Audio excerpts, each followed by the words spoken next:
Shalom jemaat Tuhan, senang sekali boleh berjumpa kembali dalam Renungan Kingdom Devotion. Saya meneruskan pembahasan kita dari kitab Roma. Setelah pengenalan Rasul Paulus, yang meneruskan dimulai dengan pemberitaan Injil, bahwa Injil adalah kekuatan dan kebenaran yang menyelamatkan dan yang memimpin dari iman kepada iman. Kemudian dia memberikan satu argumentasi bahwa Allah memiliki hak untuk murka bagi orang yang tidak menerima dia, bagi orang yang tidak percaya kepada Allah. Di sini semua manusia setelah kejatuhan Adam ke dalam dosa, setiap manusia kehilangan hubungan dengan Tuhan.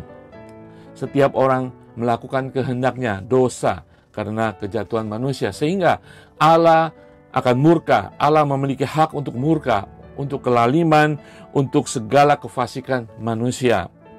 Bukan salah Tuhan. Tuhan bisa dan sudah memberitakan tentang dirinya, tentang keilahiannya di dalam segala sesuatu yang ada di alam semesta ini.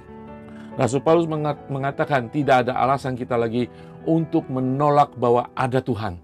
Nah, di sinilah Rasul Paulus di ayat 21 mengatakan, sebab sekalipun mereka mengenal Allah, mereka tidak memuliakan Dia sebagai Allah atau mengucap syukur kepadanya. Sebaliknya, pikiran mereka menjadi sia-sia dan hati mereka yang bodoh menjadi gelap. Ayat 22, mereka berbuat seolah-olah mereka penuh hikmat, tetapi mereka telah menjadi bodoh. Mereka menggantikan kemuliaan Allah yang tidak fana dengan gambaran yang mirip dengan manusia yang fana, burung-burung, binatang-binatang yang berkaki empat, atau binatang-binatang yang menjalar. Saudara, firman Tuhan ini menjelaskan kepada kita dua hal, saudara.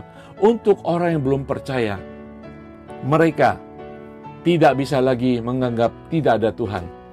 Mungkin pada zaman modern ini orang tidak menganggap, oh tidak ada Tuhan, saya tidak percaya Tuhan, saya ateis. Tetapi kita tahu di dalam hatinya, karena pengetahuan tentang alam semesta ada Allah.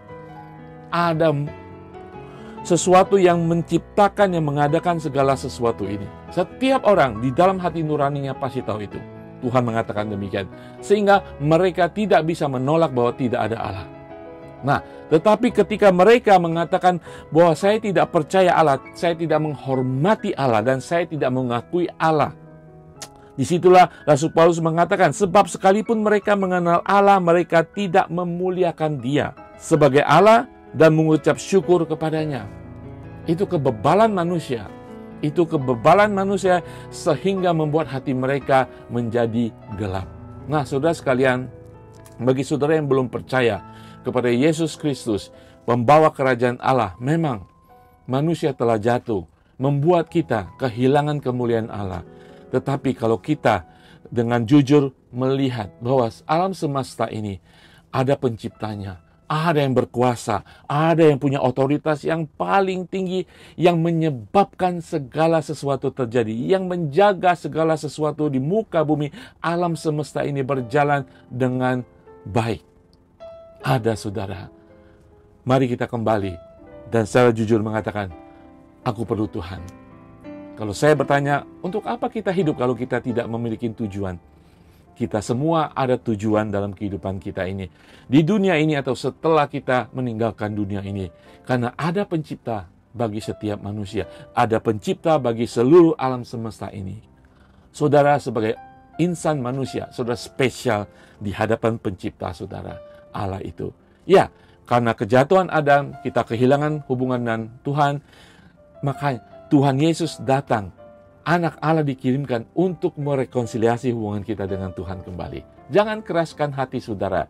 Kembali kepada Tuhan. Kembali kepada pencipta saudara. Melalui apa? Melalui Yesus Kristus, Mesias itu, Al-Masih itu, untuk mengembalikan hidup saudara berhubungan dengan Tuhan dan hidup saudara di dalam kehidupan kekal nanti. Efesus 4 ayat 17 mengatakan, sebab itu kukatakan dan kutegaskan ini kepadamu di dalam Tuhan, jangan hidup lagi sama seperti orang-orang yang tidak mengenal Allah dengan pikirannya yang sia-sia dan pengertiannya yang gelap. jauh daripada hidup persekutuan dengan Allah karena kebodohan yang ada di dalam mereka dan karena kedegilan hati mereka. Bagi saudara yang percaya kepada Tuhan, jaga hati saudara. Jangan sampai kita terseret dalam dunia ini, hati membeku, hati yang gelap, dan kita menyembah berhala. Dan tidak ada kemuliaan bagi Tuhan dalam kehidupan kita. Mari kita berdoa. Bapa di surga, terima kasih Tuhan Yesus. Jaga hidup kami sebagai orang-orang yang sudah Engkau jadikan ciptaan baru, agar kami tetap memiliki hubungan yang baik, yang akrab, yang intim, dan berserah kepada Engkau Tuhan. Agar kami setiap saat apapun yang kami lakukan memuliakan Engkau, bersyukur kepada Engkau, sehingga hati kami terjaga, hidup kami dia terjaga Tuhan. Bagi teman-teman yang belum percaya kepada Tuhan, hamba percaya dalam hati mereka percaya. Tuhan jamah hati mereka, Tuhan ketuk hati mereka, bangkitkan kembali kesadaran setiap kami semua untuk kami berserah kepada Allah pencipta langit dan bumi, kepada Yesus Kristus Allah yang datang untuk menyelamatkan kami, kembali kepada pencipta agung kami, Allah semesta alam. Amin. Tuhan Yesus berkati semuanya.